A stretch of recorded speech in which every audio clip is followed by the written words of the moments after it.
Ignite your curiosity with Austin Next. We're watching Austin transform from a thriving ecosystem into a global superstar. With our host, Jason Scharf, we aspire to better comprehend the true nature of innovation. Together, we will uncover what makes a successful ecosystem and navigate the technologies shaping our future. Now let's dive into what's next.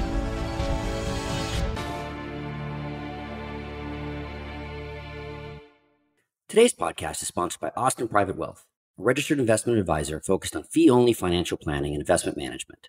Their mission is to serve affluent clients with personalized financial advice, fostering a trusted relationship that will endure for generations to come. Austin Private Wealth is not just about managing wealth. They're about inspiring you to embrace a future filled with possibilities and helping you architect enduring legacies. Their core values of integrity, service, caring, excellence, and growth are at the heart of everything they do. Connect with them today at austinprivatewealth.com. Austin Private Wealth is a registered investment advisor. Advisory services are only offered to clients or prospective clients where Austin Private Wealth and its representatives are properly licensed or exempt from licensure. No advice may be rendered by Austin Private Wealth unless a client service agreement is in place. Investing involves risk and possible loss of principal capital. Please seek advice from a licensed professional. As the innovators continue to pour into Austin, the capital quickly follows. Plug and Play is the latest Silicon Valley institution to set up shop here. Today, my guest is Kevin Parakkattu, a partner with Plug and Play who is leading their expansion into Texas, starting with their new office in Cedar Park. We talk the model, their Austin thesis, and merging the lessons of the Valley with the future of our region. Kevin is a seasoned investor, having led seed and early stage investments in over 40 companies, including Big ID, Manscaped, Madison Reed, Notum, Zigzag Global, acquired by Global Blue, and others. Kevin also co-manages Plug and Play's Future Commerce Fund, where he works closely with the fund's corporate LPs and over 10 portfolio companies. Prior to Plug and Play, he was an investment analyst at Centripetal Capital and a co-founder of a custom apparel company. And now on to our conversation. Kevin, welcome to Austin Next. Jason, thank you so much for having me. All right, why don't we start off with the big picture here and tell me a little bit about the history of Plug and Play and what's the model? Yeah, sure. Well, first off, again, thank you for having me. We're big fans of the podcast, and we're excited to be the new player in town. I think history of Plug and Play is unique in of itself. Most venture capital firms start because the founders of that venture firm were former founders themselves and exited large companies and started their venture capital firms. For us, our story is pretty unique. So our CEO and founder, Saeed Hamidi, his background's in plastics and water bottling and kind of non-tech businesses. He ends up buying real estate on University Avenue. So if you're a California native, you know that road leads right into Stanford in Palo Alto. And it was the mid-90s. Location, right? Exactly. And a good time to buy real estate in the mid-90s on University Avenue. So he ends up buying this real estate, and really the first iteration was, hey, let me use some of this office space and let me kind of take a stab at co-working, which was pretty novel at that time to do.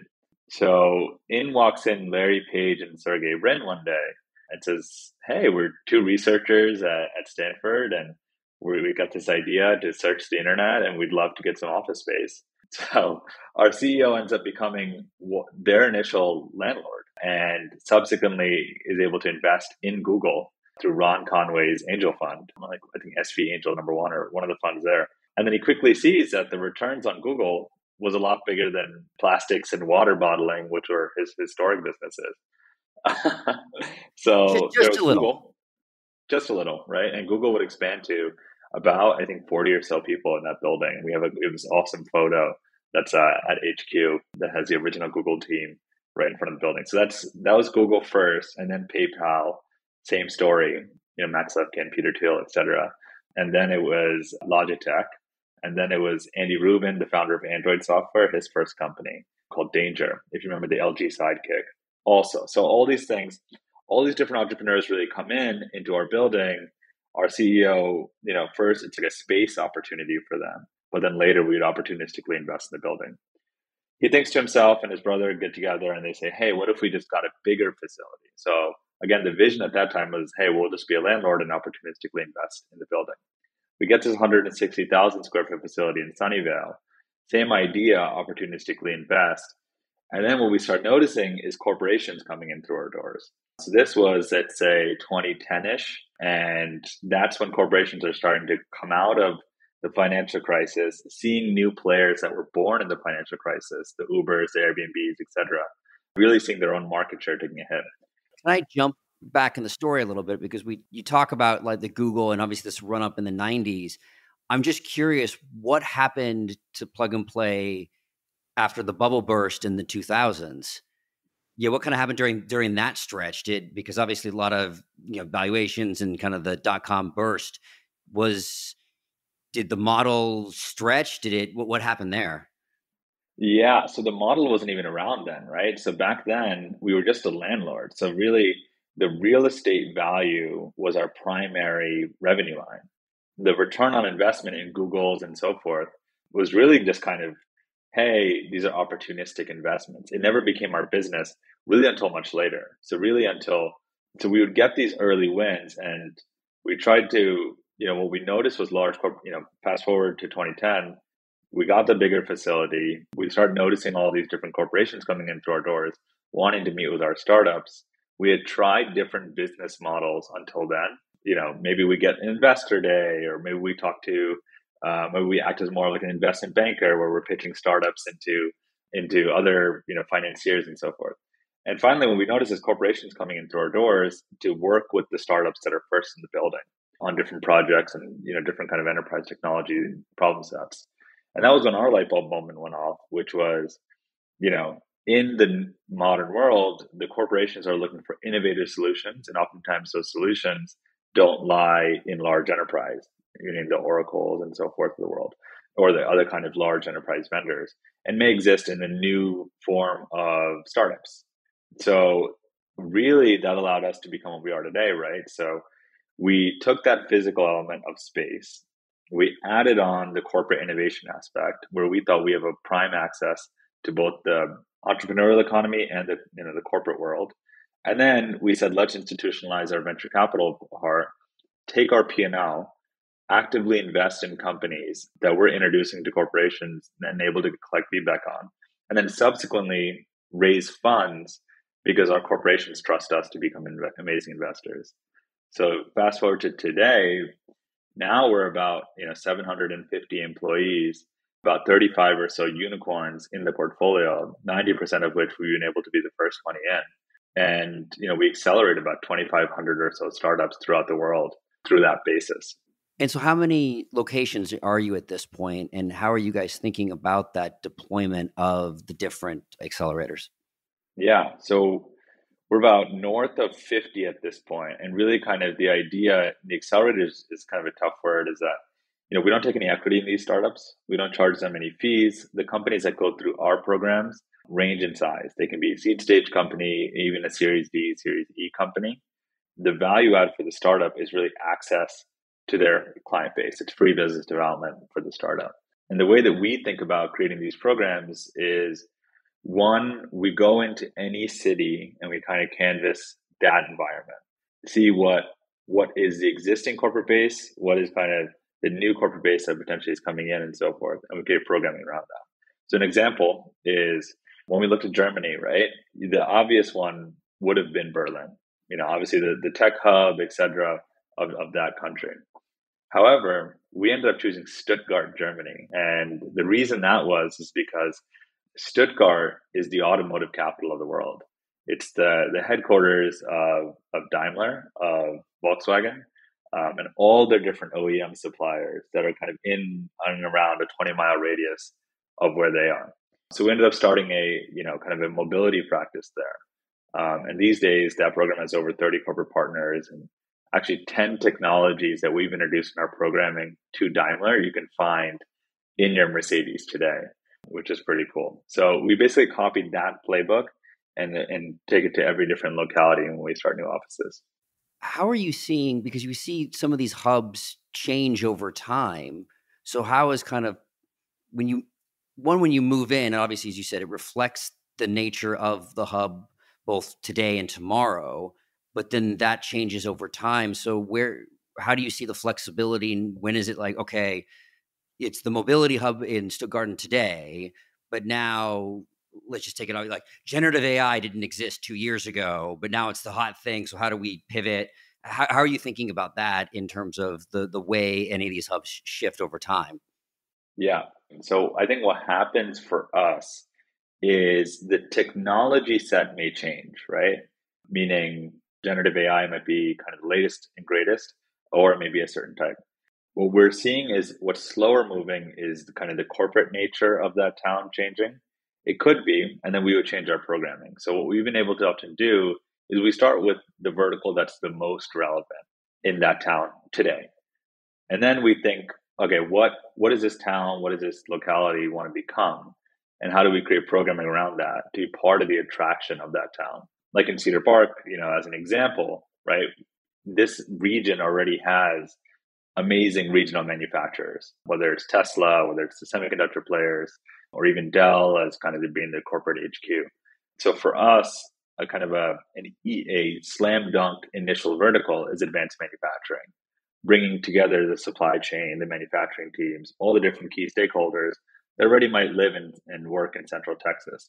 But then as we look out, really kind of the burgeoning vertical that we're seeing are really two of them, right? One that's near close to your heart, healthcare and life sciences, with all the different companies that are coming about in that space. And the other being aerospace and defense, with all the different defense innovation groups that sit between here and San Antonio. So we kind of work with the city, the experts, and try to identify what's coming up. And if things change in between now and then, we're nimble enough to change programming as well to be more local and more relevant to the folks there. And I think it's a good pivot point. So let's walk through your decision process for selecting Austin as this kind of latest hub. How was it that, okay, we've hit this tipping point? I mean, I think one of the things that we've talked about on this podcast before and different conversations is while Austin's been in the zeitgeist a lot recently, it's the 30-year overnight success. It wasn't this kind of flash in the pan. It's kind of been that. But, I think a lot of it was accelerated over the last 3 years, that we had this continuous movement that just kind of shot through. Everyone kind of made the decision, myself included, and I think you, that, it was kind of in the back of our brain and things got executed that were maybe plans that may or may not have been occurred. So why did Plug and Play make the decision now? What happened? What changed? Yeah. And I'll give you some kind of what happened before, right? So in Plug and Play's history, we, kind of in the story I was saying, we became our modern, what we do today, really in the last 10 or so years. And when I joined the firm about 6 years ago, we had maybe 5 or so global offices, including HQ. So really, between 2017 and the top of the pandemic, a lot of it was global expansion. We went into Asia, we went into Europe, and we didn't really look at the US as an expansion opportunity because we were frankly scared of cannibalizing our own business in the US, meaning we had HQ.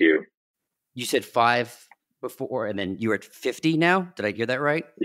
Yeah. Okay, I want to make sure exactly. so about 6 years, you've 10x the number of locations. Right. And we 10x employees too on that front. Yeah. So we looked at Europe, Middle East, Asia, all those kind of awesome regions and brought our model there to those localities. And then we kind of neglected the US for the longest period of time. Then really, throughout the pandemic, we realized that we won't cannibalize our own business. If anything, we're accelerating companies that may be in that region, that may not have access to the resources that our Silicon Valley office provides, but also we're able to bring in companies now from all over the globe. So whether it's Asia, whether it's Europe, et cetera, to a city like Cedar Park. So that was the first part. So one was, hey, we need to focus a little bit on domestic expansion. Part two of that was, where's the corporate hubs in the United States? Obviously, a lot of them are in big cities like New York and LA and so forth.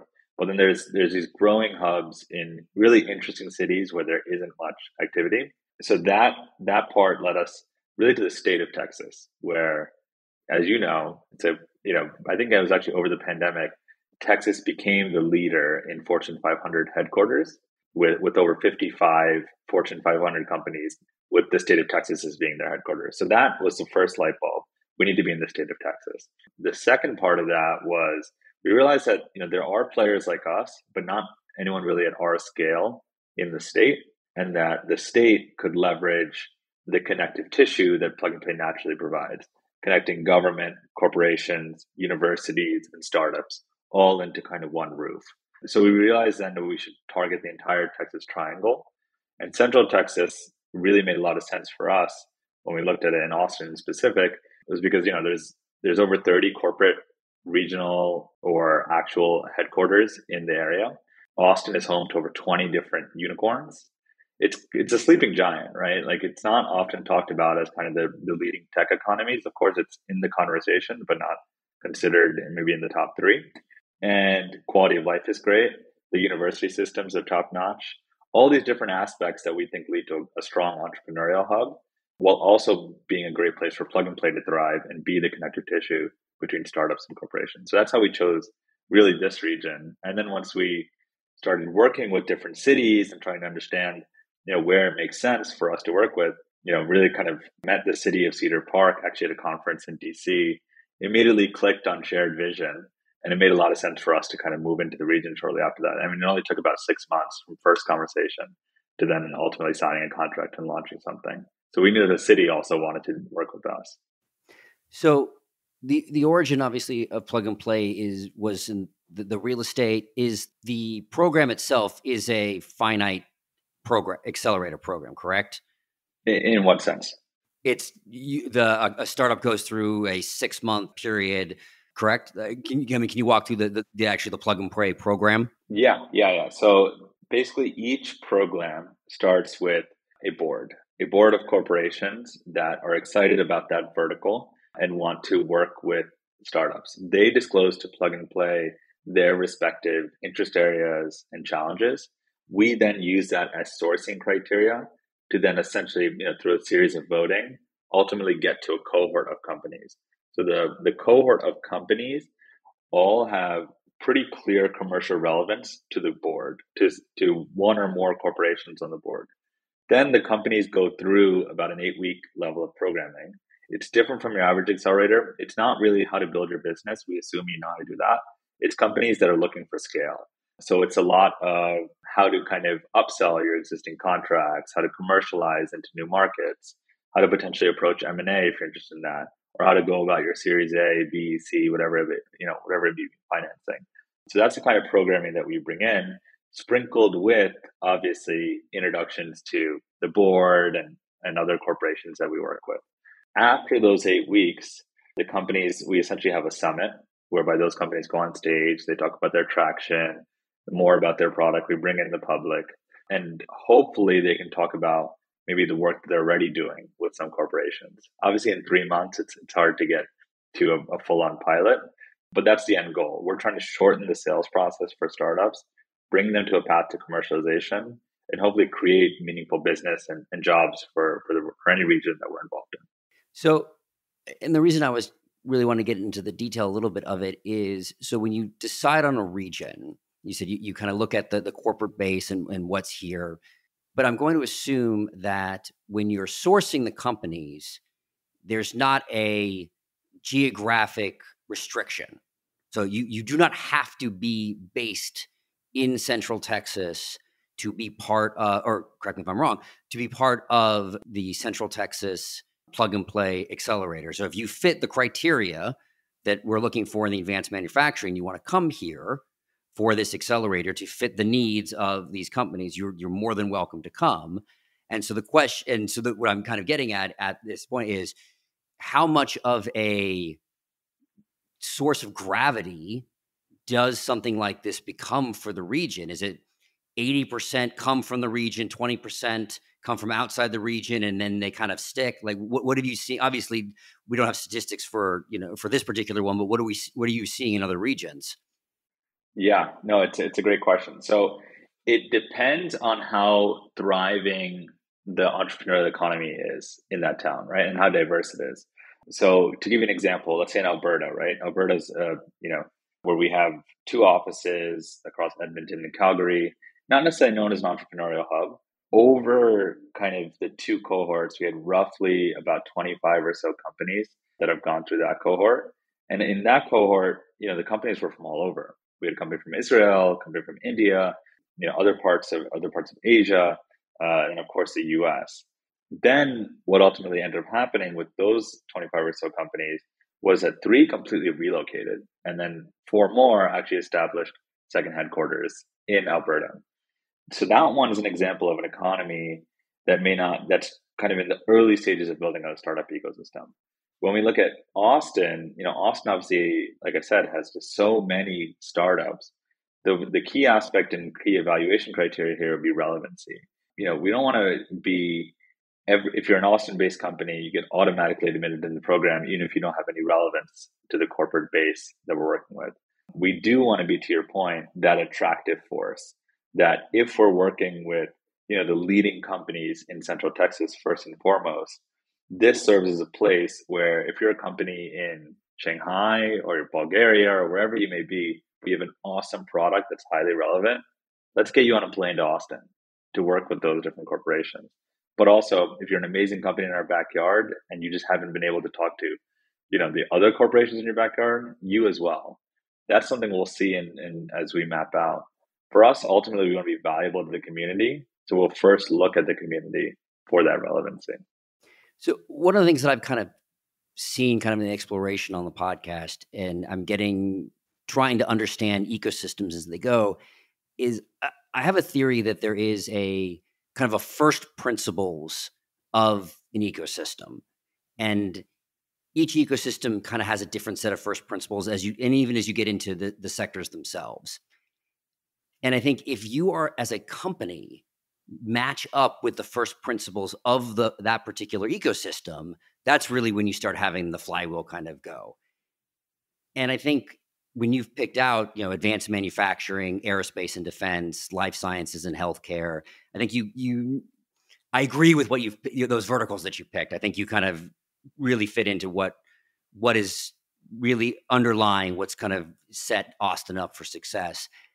From your guys' process and pick, like, what were the signals that kind of put out that those were the things? Some of them, I'll put from my perspective, some, as you said, were kind of obvious. The advanced manufacturing, we definitely have a sense of us building things here. Some, I think, were a little more breadcrumb, right? The narrative isn't necessarily there. So I'm curious how you guys came up with those 3 verticals. Yeah, no, and we can't take all the credit. So the city of Cedar Park was incredibly helpful. We don't ever advertise as the expert of any city. We work closely with government. In this case, we work with Cedar Park's Economic Development Corporation and the mayor of that town. And they first came to us and really said and kind of laid out their own strategic plan and was able to be very helpful in kind of seeing their level of analysis for Austin, for the surrounding suburbs, et cetera, in where they think the city is naturally going. So that was one part. I think 2 for us was we looked at kind of federal legislation. So, we're big believers, whether it's the startups we invest in or the offices we create, that federal government and state government play a huge role in how local economies are shaped. And in this case, we looked at the CHIPS Act, right? Both the federal CHIPS Act and then the second, the Texas CHIPS Act. And with the federal CHIPS Act, we basically said there are 2 big states that are benefiting from this: Arizona and the state of Texas. Arizona brought in TSMC, has Intel's manufacturing units and so forth. And then we then created an advanced manufacturing group there to work with those stakeholders. And then Texas, really got Samsung, as we all know, with kind of $200 billion or so being invested over the next 10 years, et cetera. And several other kind of existing or planned manufacturing sites to be coming here. Then in terms of state politics as well, right? The governor's rhetoric or the local government's rhetoric is a lot about bringing manufacturing or high quality jobs back to that local state.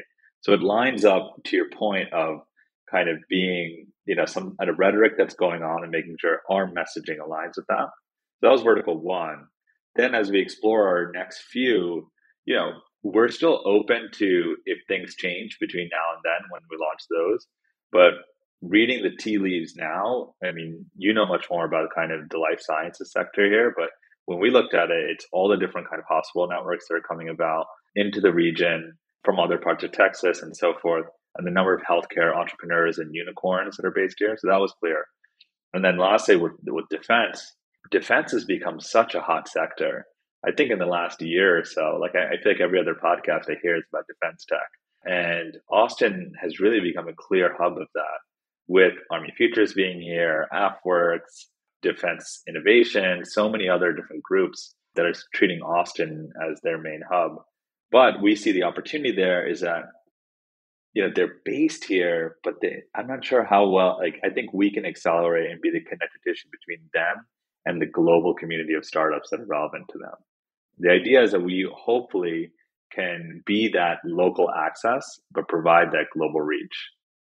Yeah, it's a really interesting, as you said, the defense sector here continues to grow, just not just in with the, as you said, the government innovation groups that are here, but then also some of the larger VCs that like 8VC and Bedrock and the like that are, go deep into that space. And then you have some of the primes that are here. So it's a real interesting mix that is really starting to coalesce in a lot of different ways. And so it's wouldn't have necessarily known that or going when we kind of moved here. And I think that's one of the things that really makes, I think, Austin interesting from that perspective, that before I moved here, and I don't know if you had the same experience, there were a few things that I did know about, like about Dell, and I knew about kind of some of the major stuff. But once I got here, the stuff under that wasn't necessarily being told as much. I didn't know about the defense sector. I didn't know about the CPG sector. I didn't know just about how diverse of a sector, and then it's all converging in a variety of differently interesting ways that I think really is going to create a whole net of new sectors that I think is going to be a lot of fun and really open up new opportunity spaces. Yeah, no, I had the same level, right? Like we knew that Tesla was coming, that made all the headlines. Oracle's coming, Dell was already here. And then, Vista Equity and other kind of big names that when you think of like the city of Austin, like, oh yeah, that's what it comes to. And then when you get here, you just realize that, to your point, the sheer diversity of entrepreneurs, technical talent, which Austin has not always talked about, the sheer kind of, like level of interest and I think good kind of work-life balance that folks generally have, and they're not entirely kind of absorbed into their careers, but they're still producing really innovative things. Yeah, no, it's been a pleasant surprise for me as well. But there is an interesting thing on the technical talent. I've had this discussion both on air and off, in that because we haven't had 4, 5, 6 cycles of like the Bostons or Silicon Valley or New York, it becomes necessarily a tiny bit harder to find because you don't have as many signals open, right? It's like, oh, well, you were number 20 at this company, then you were number 5 at this company. So it's easy for me to pick just from the resume. I know you've got the technical talent to do this. And I mean, how do you see either something like Plug and Play or just anything there to be able to pick out the right talent? How do you think as an ecosystem we should be able to better find it? Because we know it's there, but it might be buried. There might be the great talent at the Googles or the Dells that is hidden from us because they don't have the obvious signals of it, but they're there somewhere. Yeah, no, it's an awesome question. I think about it in a few different ways, right? So on the clear executive talent, I was an early employee of so forth, and why we're starting to get a lot of those folks, with all the influx of folks coming in from different places. I think increasingly we're meeting people of that caliber. I'm sure you are too, at just casual networking events or dinners and so forth that are coming from them. So I think the, kind of what I would call them kind of name brand notoriety folks, they're starting to come in and increasingly coming in. What I'm most excited about in terms of Austin and the Central Texas region is the amount of burgeoning talent that I think is relatively untapped. I think of UT and not only obviously the computer science program, but all the great work they're doing at the engineering school where you and I met and so forth. A lot of these entrepreneurs, I think, are saying, hey, UT was a great starting ground, and then they're getting awesome offers from the coast or wherever it may be. So how do we prevent any further potential brain drain from the Central Texas region? I think it's by providing and creating an ecosystem where, hey, if you don't want to go the big company route, here's a new and exciting way, and let's make Austin a unicorn kind of mecca. where, hey, this is a place if you want to meet, young, incredibly talented, hungry people, you come to Austin. And in, let's say 5 to 10 years from now, they can say they were an early employee at X or Y or a founder of X or Y. And they become the next level of, name brand notoriety. It's kind of investing in the city as I see it now. But I think the city is still also even getting in that name brands kind of folks as well. Yeah, it's about change. You're right. It is changing the narrative and understanding what we are and what we are different, right? It's back to, again, that first principles of what it is. Look, if you want to go and build foundational AI models, you're right. You likely aren't going to be here. If that's the thing you want to do, great. Go to the Bay. I'm not going to absolutely don't. I'm not going to stop anybody. If you likely want to build, the convergence of the physical types of, AI meets the physical world, that's more likely to be here. It's those advanced manufacturing, where those things come into real life. I think that's going to be here, right? If it's about the next great defense type of application, that's likely to be here. So I think it's getting that narrative together. I mean, it comes back to that fundamental principle. We don't want to be the next Silicon Valley. We want to be the first Austin. And what does that mean? And being able to build that narrative together. And it also means different things about where you come. I mean, one of the things that I kind of want to circle back to is you mentioned Cedar Park a lot. And the fact is that you're not downtown, which ended up being a very deliberate decision on your guys' part, which I think is interesting because I feel like there's been a lot of tension recently between this kind of everything needs to be downtown, this is the center of everything versus, and I've had a number of podcast episodes talking about just our transition into a multi-hub region. And I think Cedar Park is a perfect example, and especially something that happened recently with Firefly, a rocket company announcing closing of the rest of their $300 million round is up in Cedar Park because you can't build rockets downtown.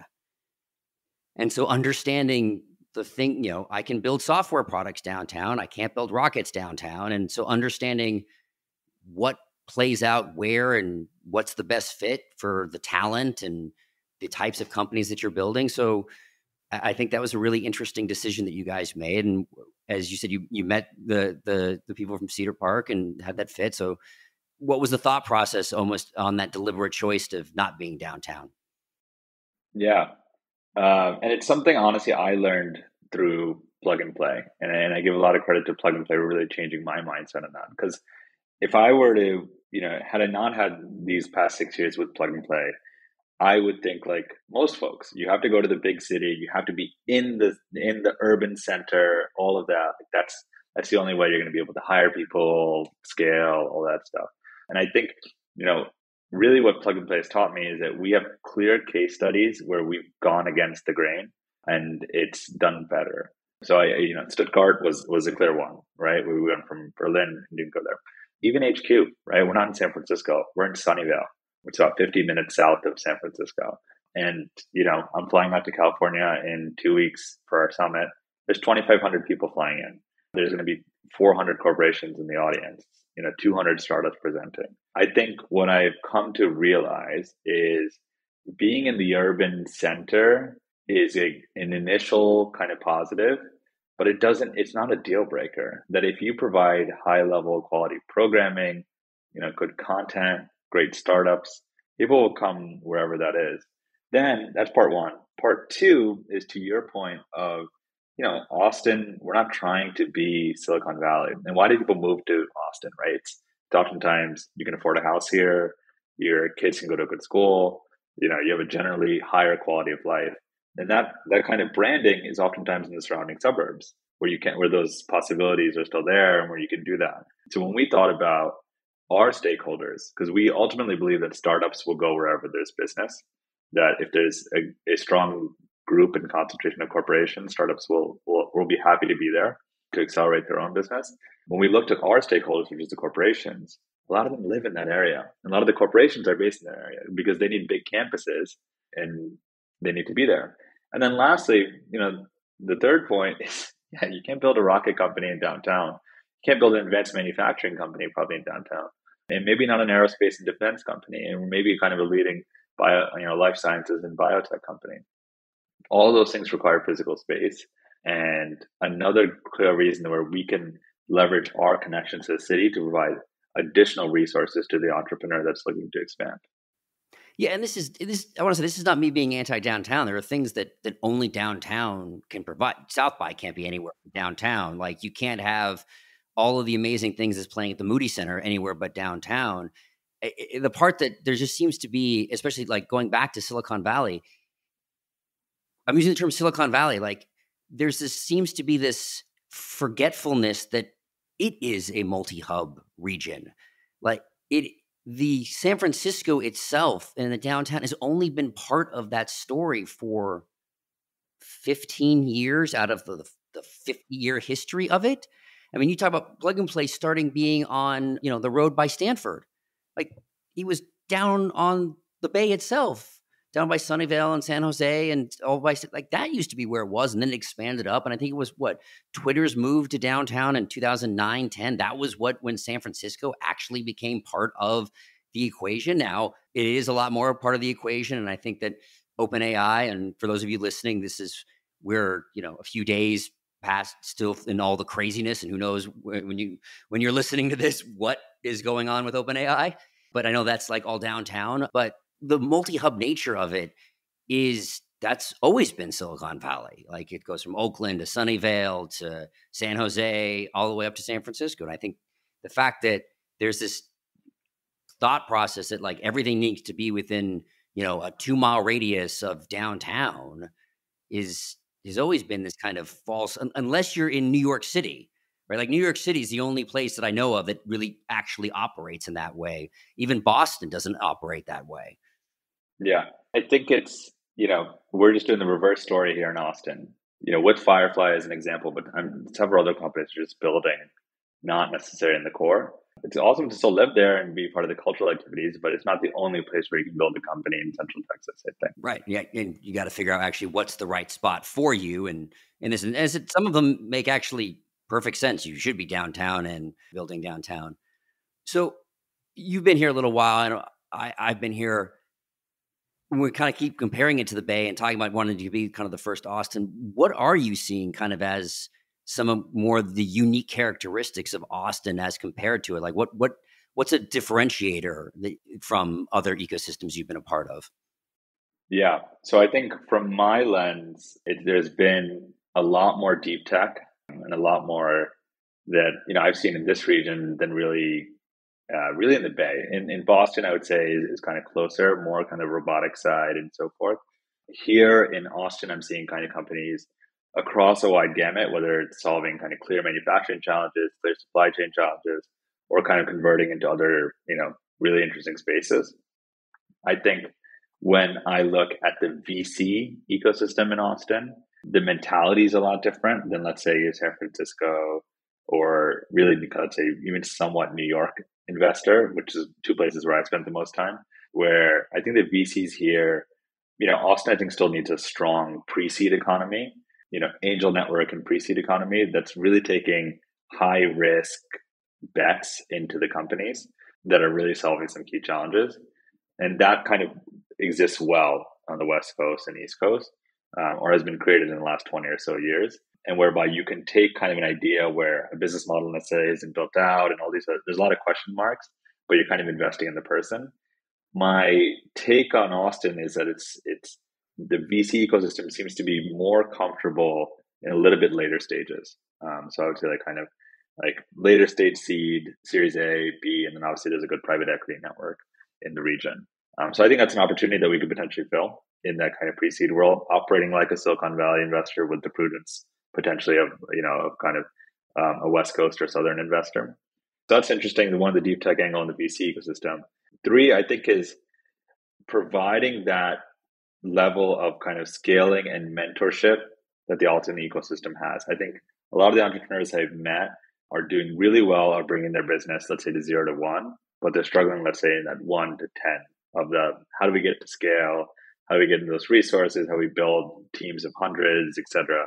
That's not necessarily a service-based business or has kind of, that element to it, which is another, I think, opportunity by connecting mentors, operators that have done this maybe in other regions and trying to bring that expertise back home. I think that's one of the inflection points, though, is because when I look at just the VC dollar figure change and why that the scale has changed recently for Austin is the CDE rounds of 100 million exist now. And so to your point, people are having to scale it at a way that generally didn't exist before in Austin. Like, I mean, on obviously something like Adele did and on rare occasions, but now when you have, instead of, one unicorn every other year, and now you're having 2 or 3 a year. So now many people are facing this challenge rather than a couple people ever facing this challenge. Yeah. Yeah. It's like this close knit community of scalers is how I think about it. And the VC ecosystem, I think, will really gain its notoriety probably the next 5 to 10 years when these companies become bigger and they're less known as, let's say, regional players and really smart players that invested in the region because they saw what was on the tea leaves way before any of us did. So I want to dive actually into two of the things you said. There's one on the deep tech side.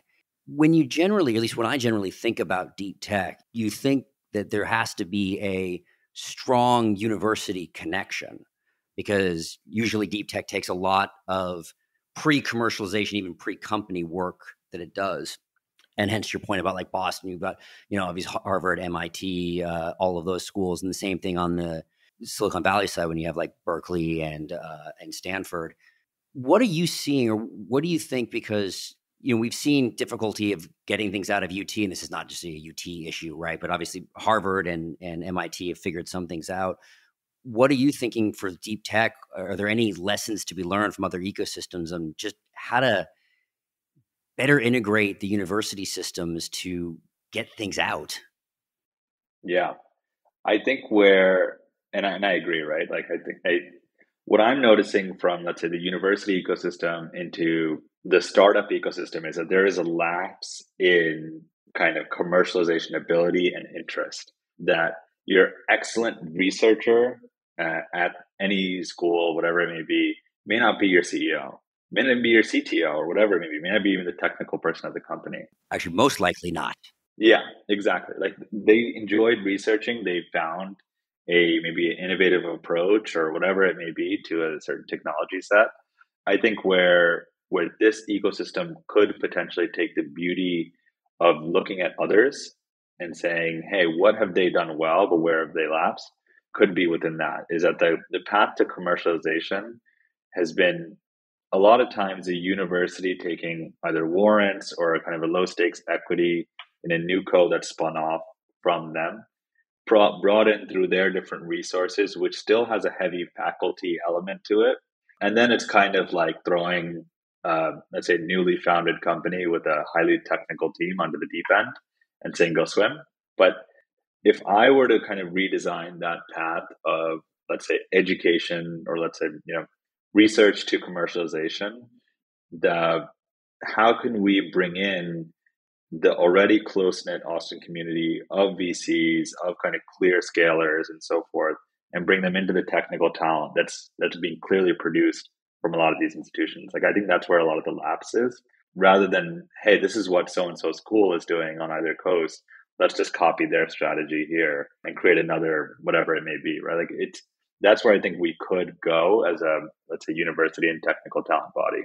So I also want to dig into your point with like the VCs and how we haven't seen, as we said, we hadn't seen a lot of the CDE rounds, the major unicorns and it's a very different model that is kind of starting to happen now in here. And that the very, I'd say, traditional VCs that have been here versus a lot of the new VCs that have kind of moved from the Bay. So the market here, I think, is shifting a lot, right? And we want to see, I think, ideally, you want to see a lot of great integration, right? We don't want to see is almost like worst case scenario is, okay, if you're this type of company, you're going to go to the Silicon Valley VCs. If you're this kind of company, you're going to go to the old techs. Like you want a highly dynamic and integrated type of ecosystem. And one of the things that has really stuck with me is I had, Roy Spence on from, kind of the Don't Mess with Texas, fame earlier this. And he talked about the primary challenge, and something I've thought about a lot of Austin was navigating the tension between preserving the core and stimulating progress. Like this is our fundamental challenge here in Austin. And I think a lot about how everything is reorienting in Austin and everybody's susceptible to it. I mean, the example I've been giving recently is for however long, Michael Dell was the richest person in Austin. And then Elon Musk moved here. So if that can even happen to like the hierarchy that happened to Michael Dell, it happened to everybody. Like everybody's position, everybody's, how the networks and everything kind of shifted. So as we think about all the people who've moved here, all the influence, all of the networks, kind of everything being kind of constantly changing and that accelerating over the last 3 years, how would you think about, or how should we be thinking about, how do we integrate all of those different networks, all of those different ways that we're thinking about it to incorporate why we all moved to Austin, what it is that it's becoming, while continuing to embrace the changing dynamics and what it's becoming? I love the way that you kind of phrase it. I think kind of I use Reddit a lot, and if you just go to the Austin subreddit, it's always like, oh, I missed the town when it was insert number of years. Oh, 5 years ago, it was the peak of Austin. It seems to be always the magic number. It's 5 years ago, just when I got here, whatever that is, right? Yeah, exactly. It's always, oh, this time period was the best Austin's ever been. Now it's, run downtown with a bunch of color. And like, I think there are real world problems that we as a city naturally have to think about and solve. Like, cost of real estate has gone up, rent is increased, inflation is a clear issue. There's a lot of clear issues that I think we need to handle from a quality of life perspective that made Austin so attractive that is now making it more and more challenging to live here.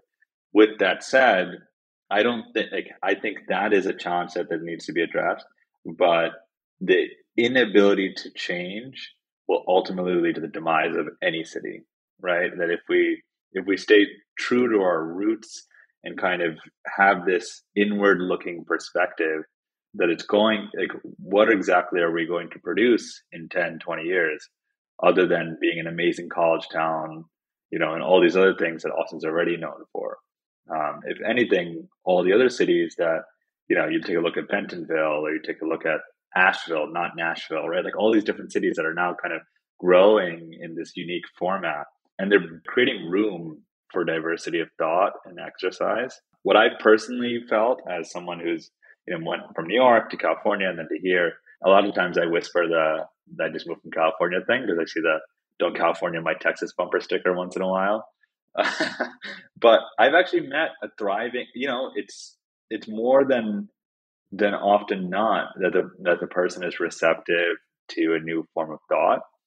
Now, will that translate into business? I think that will be the challenging part. Like, will we as an economy then say, hey, here's this moonshot idea that you haven't thought about monetization yet, you haven't thought about all these other things, where if you were in Palo Alto, you probably get $1 million in funding, versus in Austin right now, likely that'll be more challenging, right?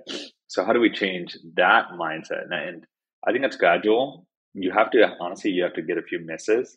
And whether it's the VC ecosystem and they saw maybe that company that's Austin based that got funding from the West Coast, and they said, oh, and they scratched their head and they said, oh, they actually ended up figuring it out. Or it's, hey, you met someone really interesting at an event, they had a different opinion than you kind of shunned them out, and they've gone and done something different.